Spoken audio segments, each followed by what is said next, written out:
Christina. Welcome to the EO Wonder podcast. Hey there, how are you? So, Christina Stratton is the co founder of Privai Spa and Salon. Is that the right way to say it? It is. Privai is a skincare line my business partner and I developed about 16 years ago. And we recently launched our 5 locations in the DC Metro, Virginia, Maryland area. Yeah. Congratulations. Yeah, I know I read that you had 3 wellness and beauty brands since 2006. Yes, we've been, it's interesting. We've grown our company. We started with just a simple day spa in Asheville, North Carolina after I left Los Angeles and started my own company. And from there, we were able to really develop spas and spa wellness concepts inside 4 and 5 diamond hotels. That was really our niche, other than standalone urban day spas, which is near and dear to our hearts because my business partner is a former massage therapist and worked her way up the ladder in hotel resort spas. And I come from the entertainment industry where I was developing brands, if you will, being part of my own brand, I5 International 5, which was a pop group, and really found a passion for being an entrepreneur and fell in love with skincare. And that's where I started the passion for developing product line as well as spas. Yeah, I was reading that you and your co founder had a chance encounter. Does that usually happen? Like you just meet someone and then there's just kismet. What was that like meeting your business partner? You know, it's a great question. And as we near around 17 years being business partners, I believe in divine intervention, serendipity, cosmic, like you say, kismet, just something drawing you energies together that are like-minded. And it was crazy. We moved here, and for the first time, in Los Angeles, we had a 1,300 square foot house and thought we were the king of the hill.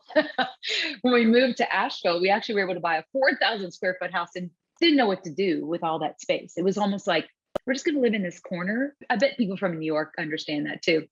But I was going to buy a king bed for the first time in my life. And that was such a luxury to think about. So her boyfriend, who now is her husband, his family owned a mattress company here in Asheville. And we walked in the store. My daughter was 1 year old and wobbling around trying to walk. And he was so kind to her. And we just were like, I said, I'm going to open a spa here. And my husband left the film industry. He used to do lighting for film and television. And he secretly had a passion to do design. He's an incredible architectural designer by, his own hands. He taught himself.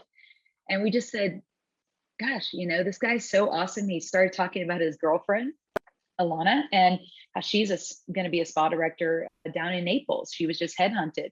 And I was like, I've got to meet her because I'm opening a spa here. And that was the beginning. And I gave him my phone number to give to her. And of course, she never called. So being the LA kind of person I am from the entertainment industry, I walked on down to where she worked and I introduced myself and said I had a meeting with her because that's what you do. Right? You don't get a role, you make that role happen in LA. So that's what I did. And we met, and it was like lightning in a bottle. And I've only had that happen twice in my life. And the first one was in the pop group that I was in. It was like lightning in a bottle. We were 5 girls from all over the world, and I was the American. And when I met Alana, I felt that same connection and immediate trust. And literally within 4 months later, she had worked in her job down in Naples, Florida, came back here for Christmas holidays, and we partnered up that day at a 5-hour lunch meeting. And the rest is history. Isn't that great to be able to do that? And you said 16 or 17 years later, you're still 17 years. Yeah. I sang at her wedding. She's watched my daughter grow from 1 year to 17 and a half years old now. We've been through just hell and back when it comes to what we just survived through with COVID, and still going through that and trying to come out of that with all of our hair intact. And she's just a stunning, beautiful woman. She's brilliant. She has an amazing mind, but her heart is huge. And I believe in you get what you give. And so I felt like I was very trusting and open and honest. And I was 30 and she was 23, and I had lived a life of entertainment and performed in front of 30,000 fans a night, and signed autographs, and had a moment of fame about literally this big. We called it water on a skillet. That's how long it lasted. And it was over. But, I became a professional songwriter. I had kind of lived a fair amount of a life and done real estate investing. And Alana was just this really smart, intelligent, operationally just knows how things should roll and had a servant leader heart for the wellness industry and is very passionate about it. And so with that and myself, it was just this ball of energy. And we, to this day, I've watched her birth two children at home. I've, like I said, sang at her wedding, and I'm one of her biggest fans. And I think she's one of mine. So it's a great thing. And we tell our staff all these years, we tell the people that come and join our team or that have been with our team is buying a mattress can change your life forever. So be open to opportunities that you have no idea what's happening. If you don't keep your eyes open and your heart open, you can miss whether it's a loving relationship, whether it's a partnership, anything. You just have to really be in tune and be willing to be wrong and be willing to own when you're wrong. And don't ever go to bed angry. And that's not only in my marriage, but also in my business partnership, because it is a marriage. I've spent more time with her than I have my family on many, many years of occasions. They'll tell you that. Yeah. Yeah, and there has to be a level of treating, your business partner, your co-founder with, dignity and respect, especially because you were probably funding the venture. Talk to us a little bit about that, about values. Well, I think it's important to make sure whoever you're working with, especially in business, we'll go there specifically in entrepreneurship, it's critical that you, as best you can, everybody is on their best behavior in any relationship in the beginning, and you don't really know yourself too well inside a partnership until you're in it, until things hit the fan and you see how you react. I think the key was, we were funding this. We both, had barely a pot to pee in. We had just enough. And I had sold some real estate in LA, and I came to the plate with, here's what we got. And she came with incredible ideas and talent. So when you find that, you have to, I believe, you have to know your core values. And that was the critical component for us. Our core values aligned: family, friendships, where we placed importance of listening, trusting. There has to be an immediate trust. I believe you earn trust. We talk about this in our company, that trust is like a garden. You have to water and tend to it. You've got to weed it out. You've got to get rid of the weeds, or it will grow and choke you. And I would say the personal growth is something that I think women entrepreneurs actually we've got a head start in front of our male companions in the world of business, because I believe that by nature, and I'm doing a broad brushstroke, of course, but we're communicators. We need to feel heard. We need to feel loved. We need to feel respected, of course, but there's a value there of, I have the ability to, even though I may disagree, or even though my knee-jerk reaction, I'm naturally bent this way, how is that going to serve this? And if you both, or the group of you, or whoever it is, if you're partnering with somebody, or you're in a group where you need to have leadership and listen to others, it is truly about, how do I need everyone in this opportunity, in this group, to feel leaving this meeting or leaving this call? Or if you don't have I feel a 50-50 blend of heart and head, like a yin and yang of heart and head, you'll kind of be heading down a road that's hard to, it's a lot. I'd say you'll struggle more than you need to, but that takes a lot of self-reflection and the ability to, we used to laugh, we still do, we call it, why do I suck? And that means we're gently saying that, but why do I suck? It's being able to look in the mirror and go, why do I suck? What did I do? What did I say? How was I perceived? Is that what I meant? How can I do a better job allowing someone to see through what I'm saying? Because sometimes you don't have the words, you don't have the intelligence to know how to navigate, especially if it's a hot moment, and I'm prone to that. I'm an emotionally charged person. I live through my heart, not my head all the time. My business partner is the reverse. She's very head oriented and heart is second. So that's been a great yin and yang for us. But I will tell you, it's been the biggest lesson to me is knowing when to shut up and trusting my partner when she taps my leg. I gave her permission a long time ago which took a lot of me inside to be okay with someone that I was getting to know. When we were in big meetings, she knew how to operate inside a hotel, where it's all guys and they want to hear a certain way. And I come from the entertainment world, so I'm louder and more gregarious, and she's definitely more demure in those. And she knows how to work that room, and I didn't. And she would tap my leg, which would be like, okay, it's time to be quiet. And I'd go, good. But that takes an ego kick. You have to be willing to get your ego smashed every once in a while. And I think her and I have been able to do that, which has been a beautiful synergy and not always easy. But I think it's one of the reasons why we've remained successful over these years. And alongside with values, probably also aligned with vision.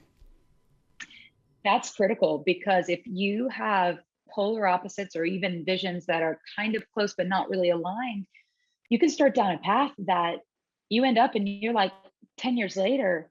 I would think a lot of businesses go through that because you morph, you mold, you change, you pivot, you get older, you get wiser. Sometimes you get dumber. I mean, like what happens in your life dictates a lot. I mean, people get married, they get divorced, they have kids. I mean, my daughter in the middle of our business, like right when we were just getting started, had a psychotic meltdown at 4 years old, almost four. I had to go to the hospital with her.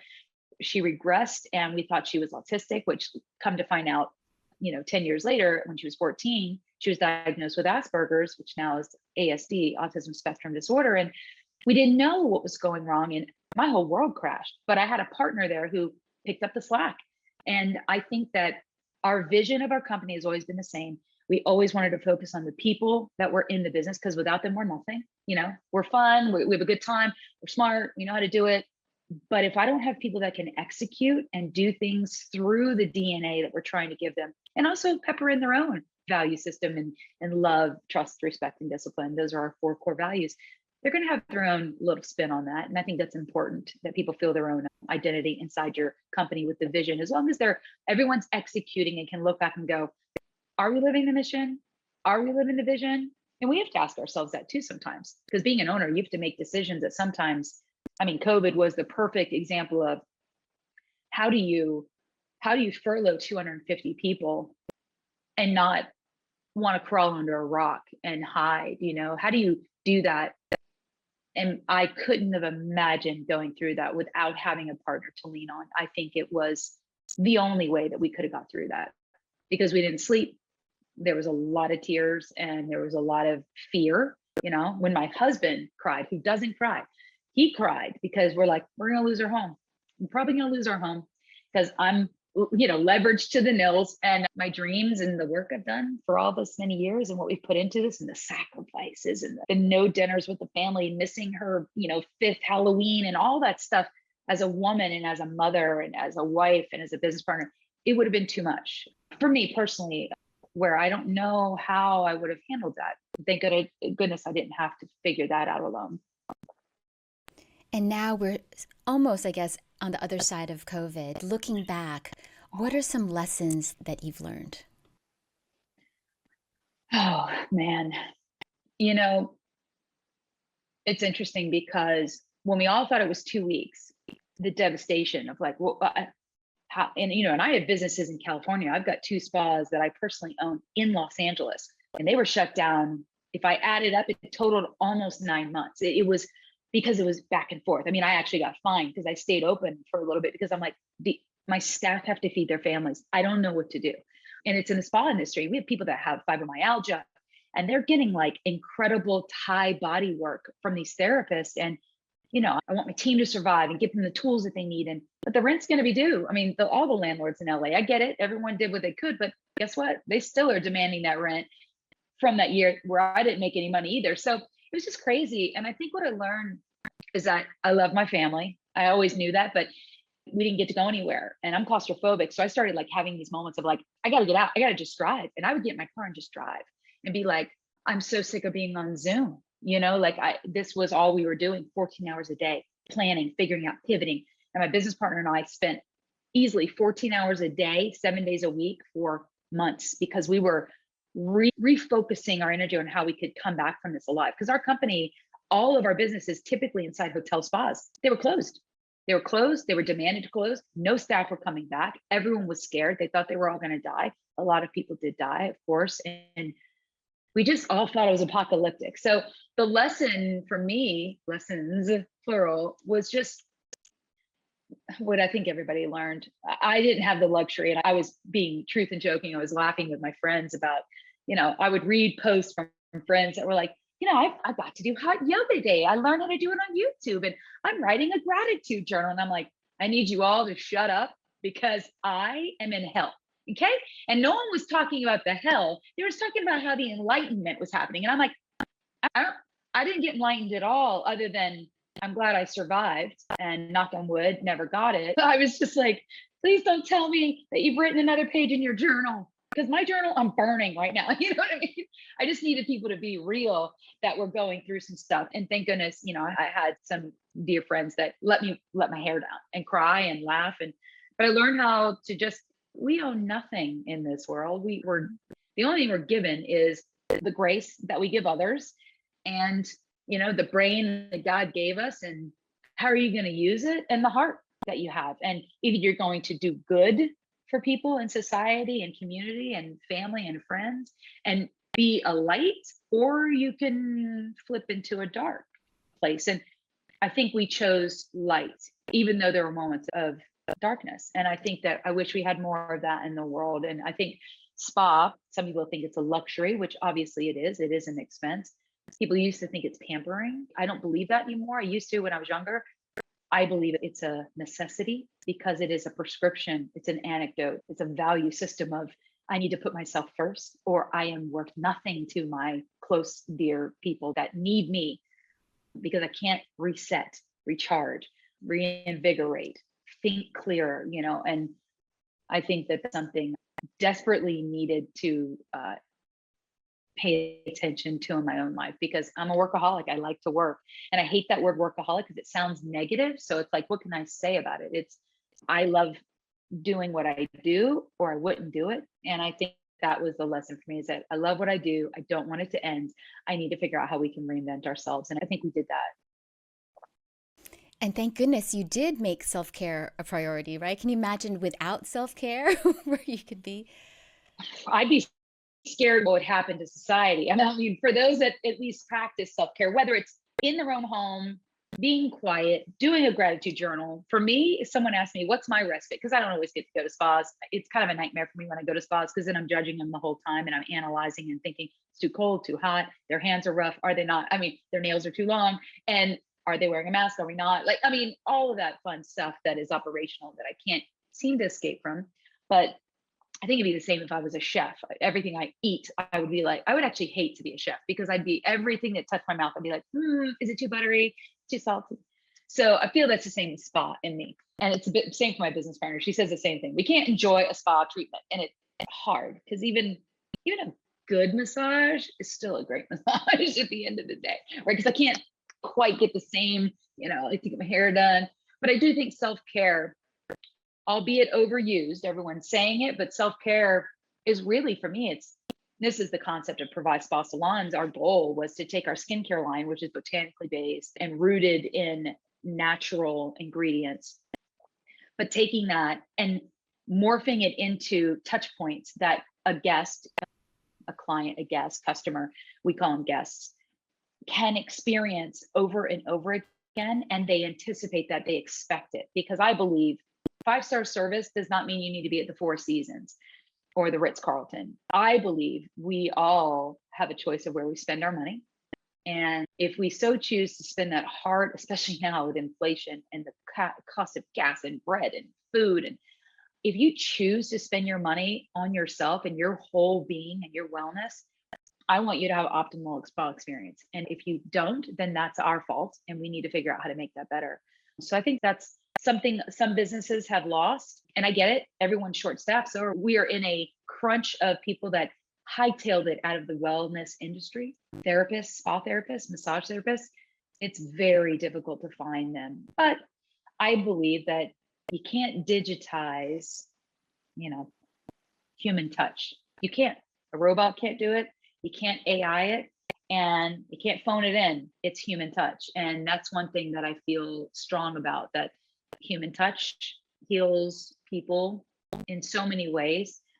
Think about it. When you go get your hair done at a hair salon, the best part is when they're washing your hair. Why is that? Well, it's because who touches your head other than your mom when you were a baby, probably, so there's something very cathartic about that. So, I say that just to reiterate how self-care was the staples, is like pivot and self-care, pivot, self-care. Everyone's talking those words, but we live and breathe it. That's our world. So I really revere it and respect it. I want to find new words for it, self-care, caring for oneself, loving thyself, wellness for the whole being, well-being, like what can we wrap it up and keep morphing and changing it?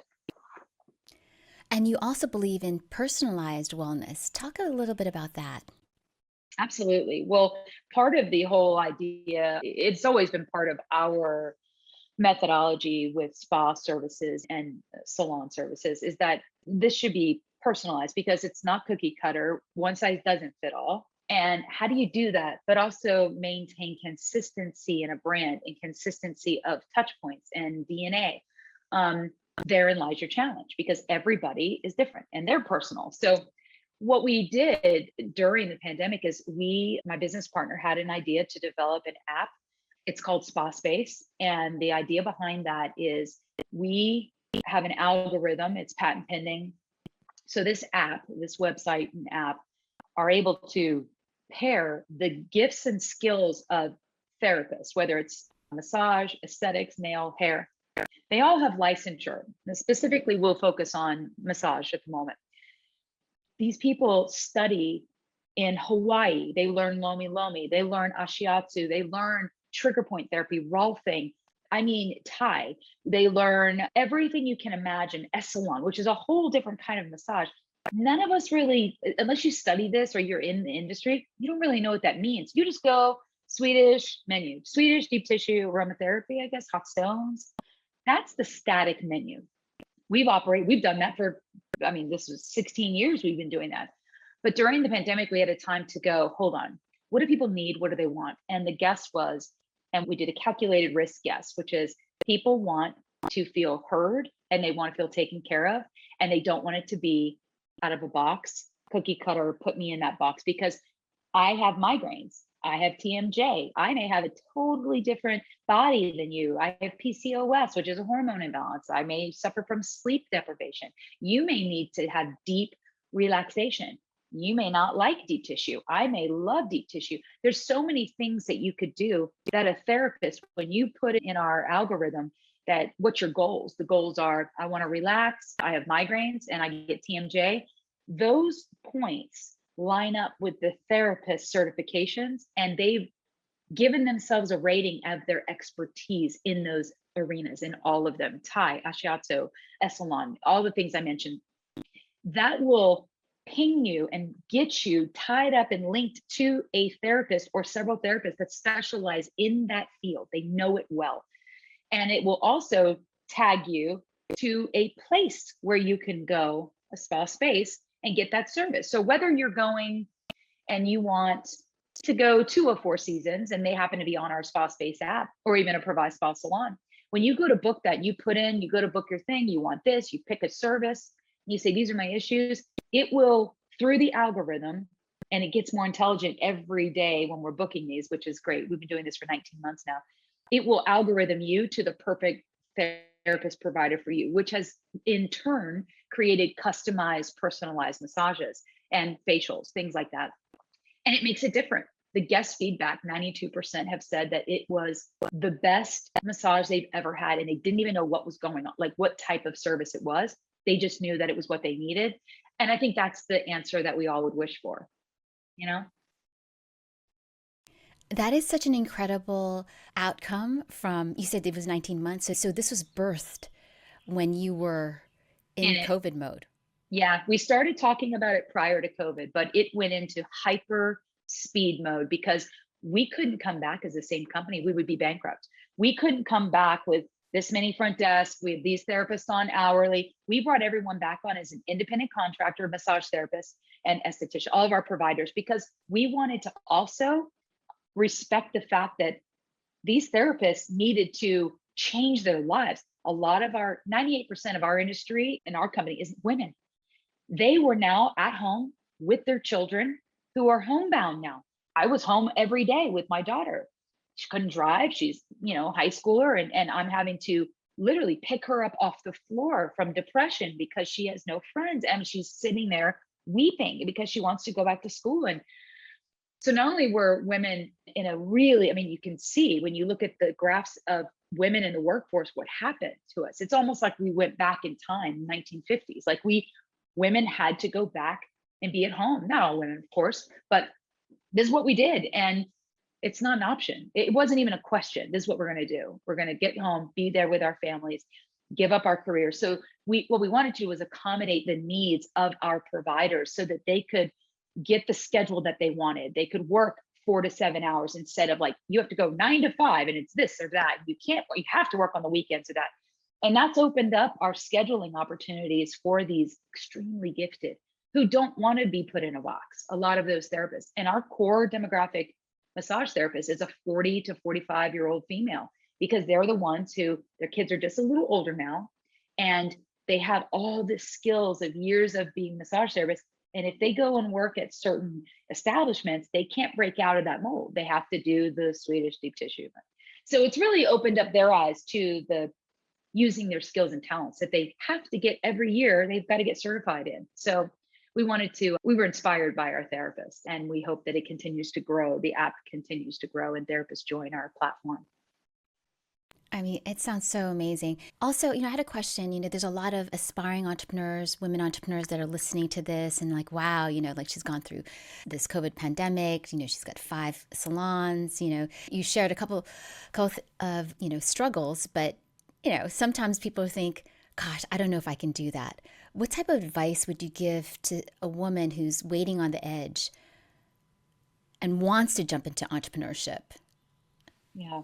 That's a great question, because not everyone's cut out for it, right? Just like not everyone is a pop singer. Not everyone can, own a restaurant. Not everyone can do that. If we all could, then, it would make it not as special, I think, when you can. But I believe several things. I believe you have to have something unique and different. Don't copycat stuff, because then you're just going to be another of, if you're a solopreneur, let's say a solo entrepreneur, you have to have a good support system around you, because you're going to fall and you're going to fail and you're going to want to pack it up and call it a day. You're going to want to lay under the covers and not get up, because no one is going to be motivating you but you. You and whoever your sacred source is, whether it's God, Allah, Buddha, I don't care, the tree and the wind, the spirit, you need some form of energy, because nobody will light your fire unless you find what that fire is. And a lot of people, it's whether they are an incredible chef and they want to open a restaurant, whether it's a painter, it's what drives you. What are you willing to sacrifice for it too? Because we're talking, there's no payday for a long time. And unless you're a trust fund baby, which I was never, I think you have to have your support system. And I think the one thing that women specifically never focus on, and it was the mistake Alana and I also talk about it, so it's almost like one of those regrets that we had later on when we talk about it, is we never aligned and had a great relationship with a bank.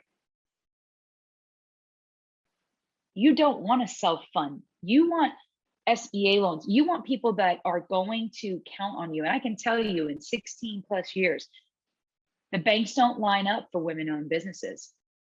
My husband can get a call from a banker every day, no problem. He can get $100,000 credit card, no problem. His credit's good. You gotta have good credit. If you don't have good credit, you got to get your credit good, no matter what. But the only time we were able to even be heard at a bank was a female VP of SBA lending who happened to love spas. I can't tell you how many times we would try to go to a bank. We've self-funded this, like credit cards. We did that. We didn't move to our next level until we could afford it. We didn't overdo things. We took risk, calculated risk, and they're bold. I get that. And sometimes it's like this, but you get through that, and having a partner helps, because we can kind of cheer on each other because we're our biggest fans. But that relationship, I've been in banks where I literally have had, and again, not a male basher, love me, my man, my husband, love him. But I will tell you right now, I've had men sitting in a bank in the position to say yes or no to us and be like, so what do you guys do there? You rub people and what's it? You do like jacuzzi saunas? So you do spas, like whirlpools? And I'm like, did you even read our business plan? Like, why am I sitting here? And I'm kind of a smartass. I mean, I did comedy a little in LA. So I would be like this. You're kidding me, right? Like, did you just say rub? Like, or they think it's cute to say, well, you can have this loan, get on this back, give me my rub. And I'd be like, no, I need this loan. So I would go, we'll have you in as one of our first guests. And inside I'm thinking, my husband would punch you in the face right now, right? But there is a misogynistic, this male thing. I mean, don't even get me started on some of the hotel meetings we've had where people are like, I just don't understand that. They touch your feet and they rub your face. What? And you're like, oh, please. But I mean, we're talking years ago, and this is before Me Too even had a name or a hashtag. This was before hashtags existed. There was no social media. So you just look back, and when I talk to female entrepreneurs, I'm like, get in tight with a bank and try to find a female banker because they'll understand. They won't look at you through the same kaleidoscope, if you will, that male financial advisors or VC capital. You read it over and over again. Now, things are changing. It's wonderful. I love it. I wish we would have had those opportunities back then. So I do think it's a critical thing, the support system, and get a relationship with a banker because you're going to need it. If you're good and you can grow, you're going to want other people's money to make you money. Don't deplete everything you have because what, 1 out of 3 businesses fail, and that's on a good day. So I think it's important that women fight for their business and make sure you get aligned with get the right people, have a great lawyer. We never ask for what we deserve. We always accept what we're given. And I think sometimes we need to stand a little firmer and say, I think we can do better than that. Let me go shop that around. You know what I mean? And don't be afraid of no, because you're going to get rejected. I think I came into this with a thicker skin than a lot of people did just because I came from the entertainment world. When you waited tables for 7 years in Hollywood and you audition for things and you're so close and you're told, oh, you're not pretty enough, or you're too fat, or you're too thin, or your eyes aren't blue enough, or they're too green.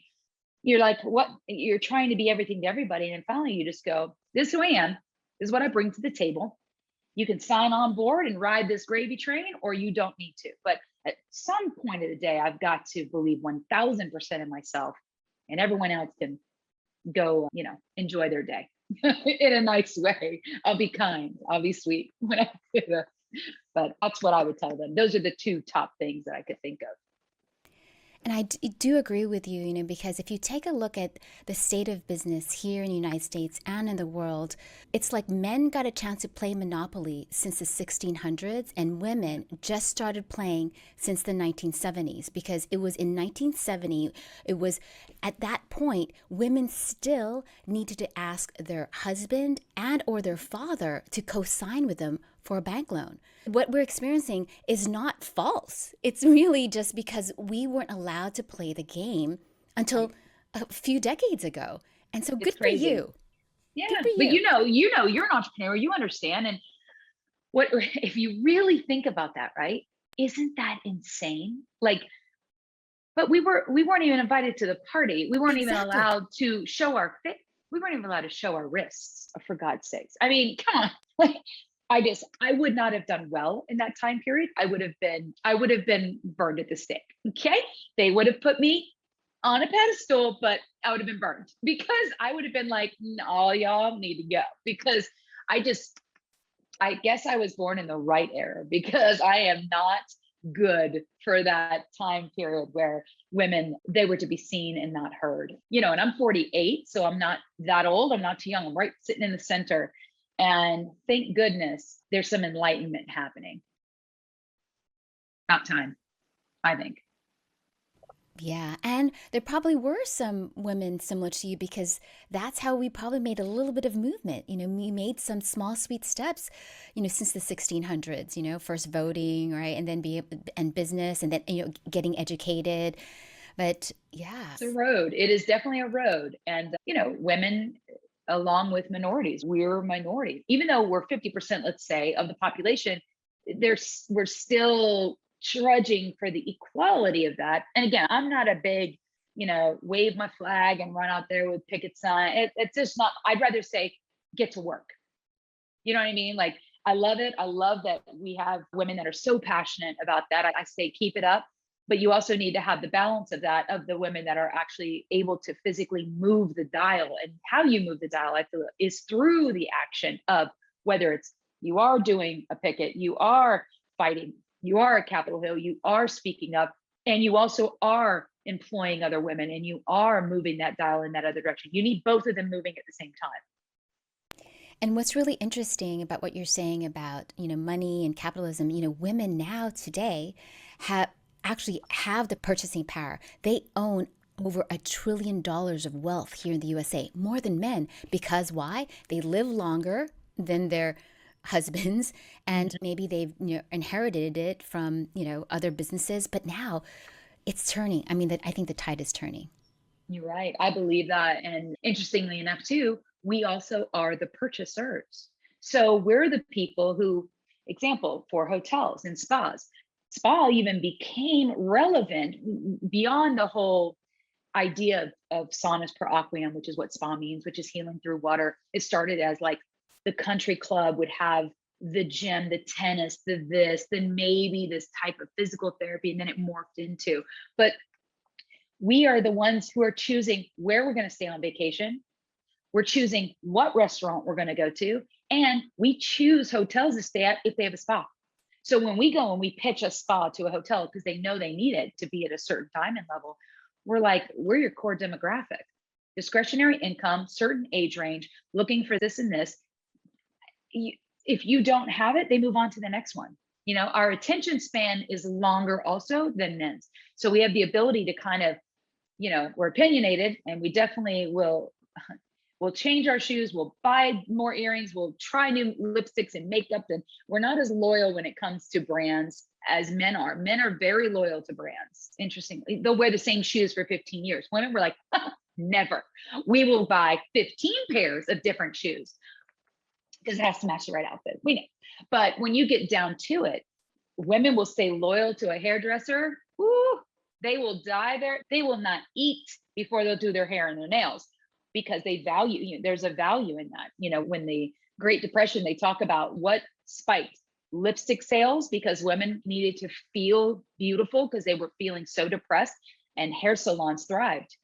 Other things thrived too during that era, but that was very important because it was a critical time. It just shows us, the level of how important, back to your self-care, but also that women are the ones who have the power. We just don't know that yet. And I think it's a matter of, we need to put a little shining bright light on that and go, hey, our money talks and it walks. And you can make a lot of things happen, whether it's political influence, whether it's brand influence. If things are happening you don't like happening with schools or your kids or whatever, we are the ones who actually can shift and change policies.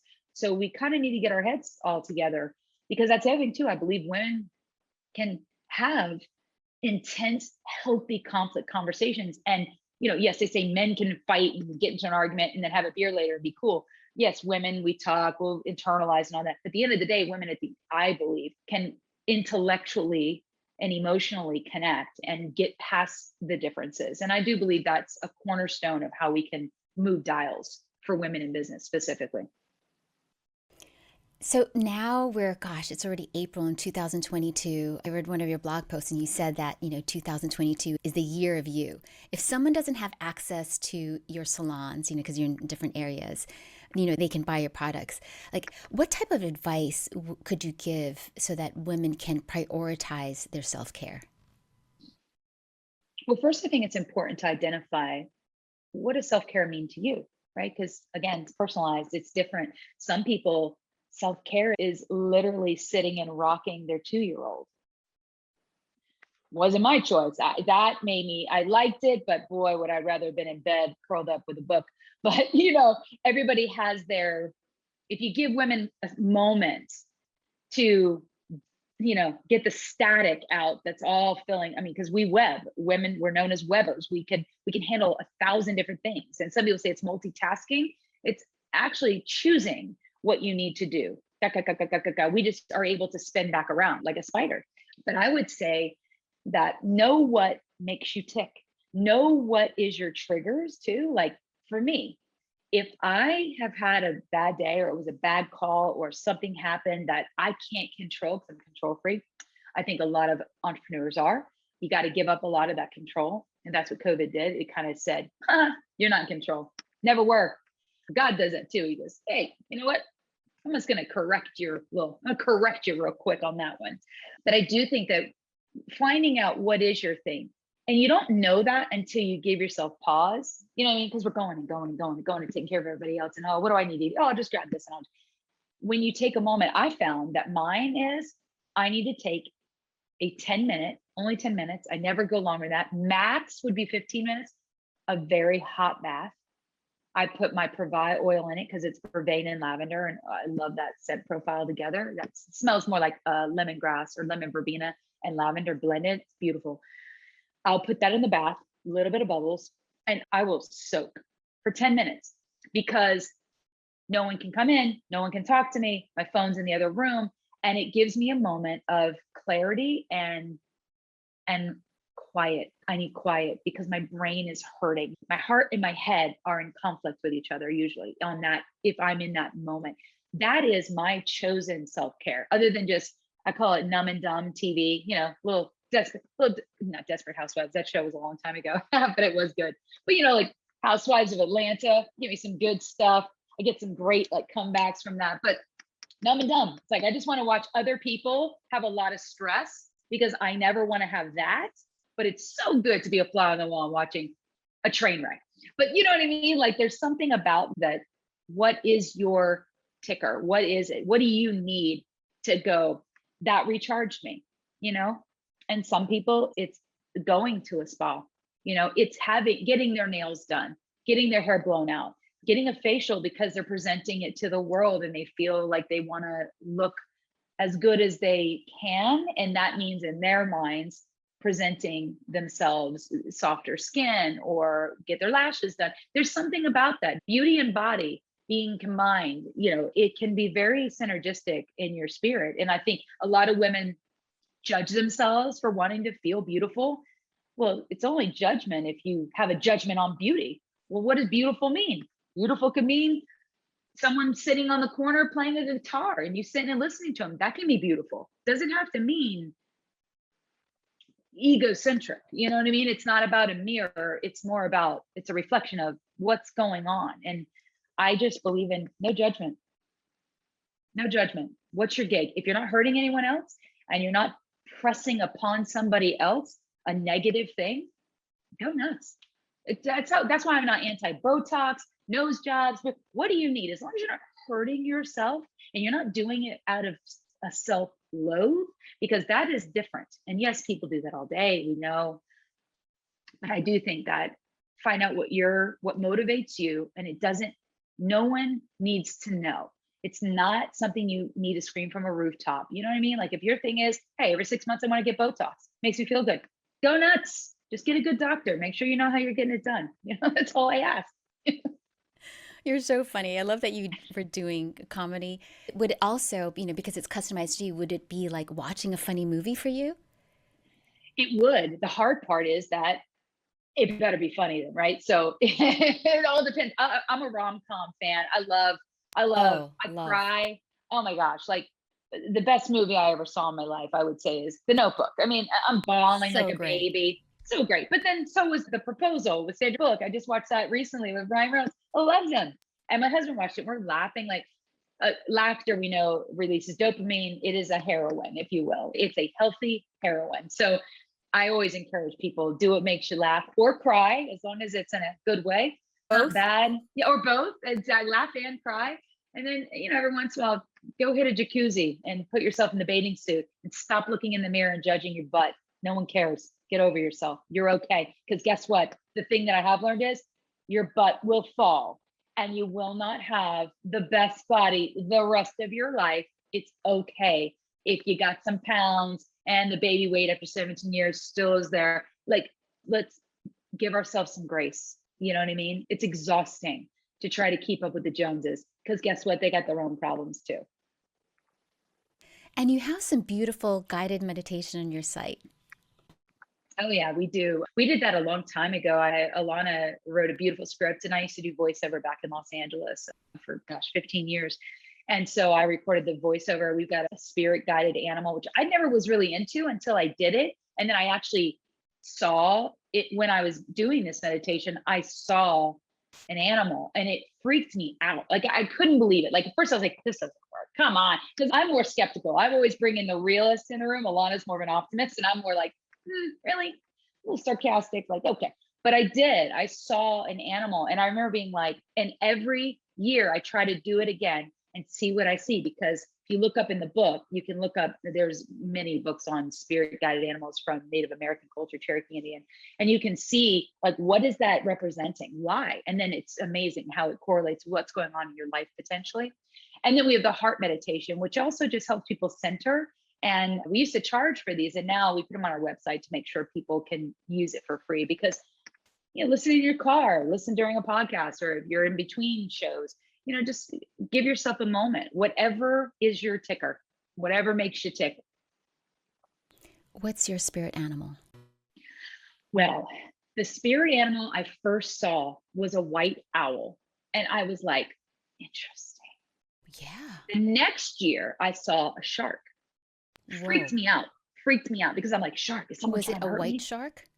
No, I know, right? No, the white owl. What's trippy is that when I saw the white owl, I'm like, this is crazy. The next week, I swear to you, everywhere I went, there were white. I saw a white owl on the side of the road in Asheville when I was driving in the middle of the day, and they're night owl. I was like, did everyone just see the white owl? And they were like, yeah. And I'm like, I didn't even know how to tell everybody.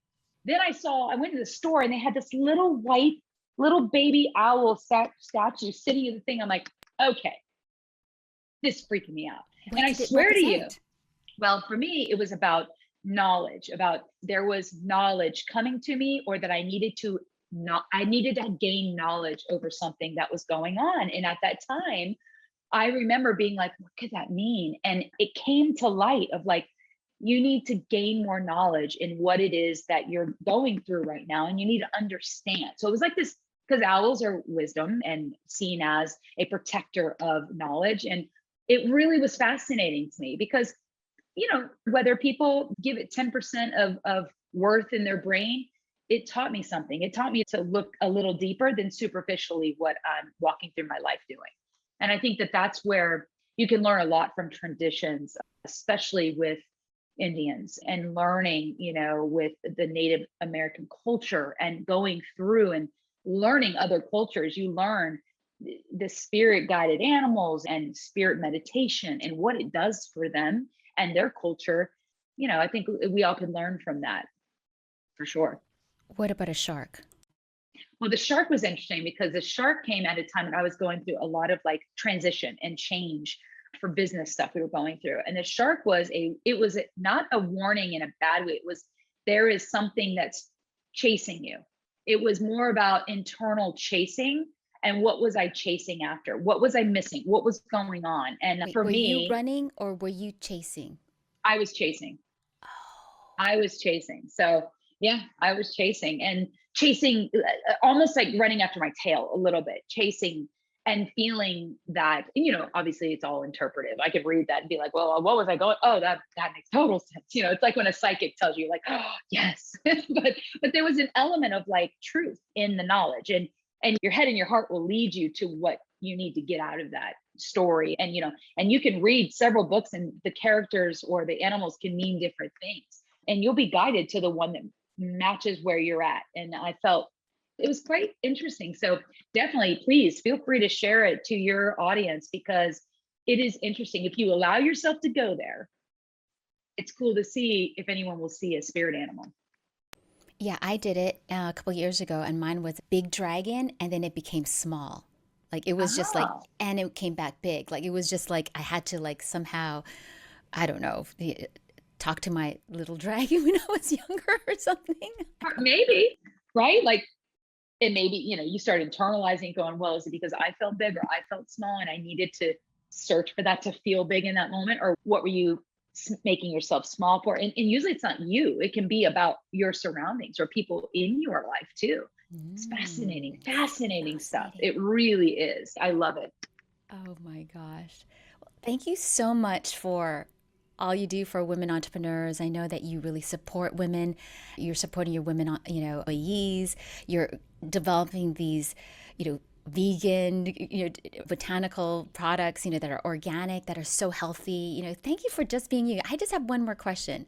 Sure. Is entertainment better than entrepreneurship? No.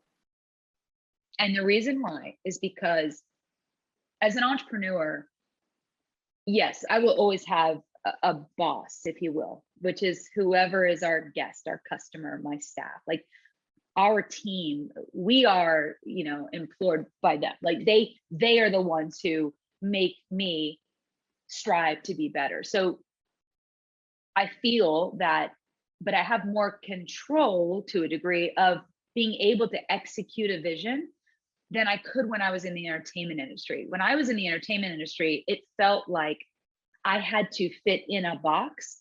And if I didn't, next. And that's very known in our world, right? In my old world. And I felt like I was always dancing for somebody else or trying to be something that I wasn't, and it is exhausting. Being an entrepreneur is exhausting in a different way. It's got more self-serving moments and also selfless moments than I ever felt in the entertainment industry. That was self-serving when you were doing good, but you can't make people love you and want to listen to your music and stuff. I can't make people go to a spa, but I can create something that makes them want to go to a spa. So I just felt like, over here there were just too many nuts and bolts and people in your way and people with agendas that I'm just not, that wouldn't work for me. Over here, it's different. There's not an agenda, and I think I thrive more in an environment that I can help maneuver and move a dial in a healthy way. And over here, if that helped me do this or this helps me do that, I'm game for it. Who knows? The entertainment industry always calls upon me. I still get those every once in a while. And I'm like, it's hard. I go, oh, don't tell me that I'm a good singer. Don't tell me that you want me to do comedy. Because there's still that side of me, that performer. But doing things like this feeds that part of my soul. So thank you for having me and letting me tell you a little bit more of our story, because it means a lot having another amazing female entrepreneur herself be part of this incredible just ecosystem that we create. Yeah, you are extraordinary. Thank you so much for showing up. And for everyone who's listening, the website is privai.com. And make sure you check out her guided meditations, the products online. And if you're in one of their locations, check out her wonderful spa/salon. Thank you so much, Christina. You're just the best. Thank you. You have a wonderful rest of your week. It's the weekend. It's Friday. Not that matters. When you're an entrepreneur, it's not Friday. It's just Monday. It was Monday. Thank you. I appreciate it.